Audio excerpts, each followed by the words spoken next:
Do you have tightness in your hips? Are you feeling restricted when you're getting into certain movements? Do you feel tightness after a prolonged period of sitting in the hip area? Today, what we're gonna do is we're gonna show you my favorite exercises to help with hip mobility.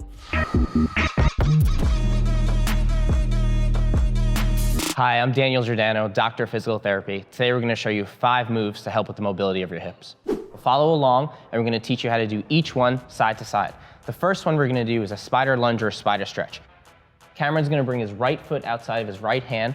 While doing this, he's gonna lift this other leg up here and feel the stretch on both sides of the hips. It's gonna go through one thigh and then the front of the other aspect of the hips, and then he's gonna switch sides. So what we wanna do is do 5 of these on each side. Just pause, feel the stretch, and then switch. Good. At the end of the 5th one, we're gonna come down and we're gonna go into a crescent lunge stretch. Key pointers on this stretch is that Cameron's pushing his hips forward, but then he's also, with the leg that's down on the ground, he's tightening that back glute, okay? So he's squeezing that tight glute, the antagonist muscle, so the muscle on the opposite side starts to feel that stretch. Cameron is also putting his hands above his head to get that psoas muscle. By coming up, he's getting the psoas muscle running through here, stretching that whole anterior capsule. Pause for a few seconds, and then switch.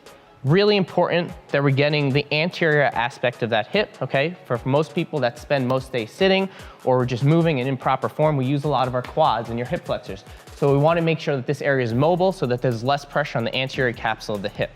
Okay, next we're gonna go into the world's greatest stretch. So he's gonna put that right foot outside the right hand. We're gonna have a modified version by Cameron keeping his knee on the ground. And then we're gonna tighten that left glute here so that you stretch the anterior aspect. Next, what he's gonna do is drop this right elbow towards the ground, feeling the stretch of the back of the thigh, and then rotate up to the ceiling.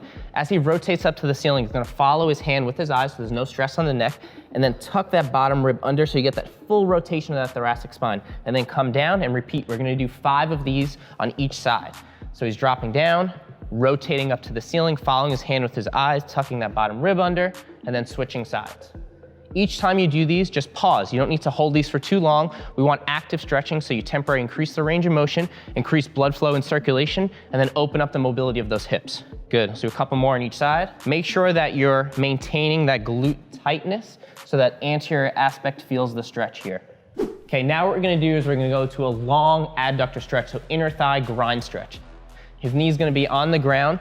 The hip is gonna be over the knee here. This foot's gonna be directly out to the side, foot flat on the ground. Cameron, what he's gonna do is just start rocking his body backwards. So he's gonna rock his hips just so he feels the stretch on the inside of his thigh, that inner groin, okay? Cameron's also not gonna rock all the way forward because he just wants to rock out of that stretch and then come back into it. So we're just doing a little active stretching on the adductor and the inner thigh to make sure that that inside aspect of your hips, it doesn't have tension, because the attachment point of that muscle actually comes up to your pelvis on the inner aspect of your hip, okay? So we're just rocking back and forth, do about 5 of these, and then we'll switch sides, okay? You can see how Cameron's just shifting his hip back. So not only are we working the adductor on one side, we're also working the hip flexion on this side, trying to make sure he gets full range of motion of that hip to make sure that that joint is moving through the full range of motion without restrictions. Lastly, what we're gonna do is a posterior capsule stretch.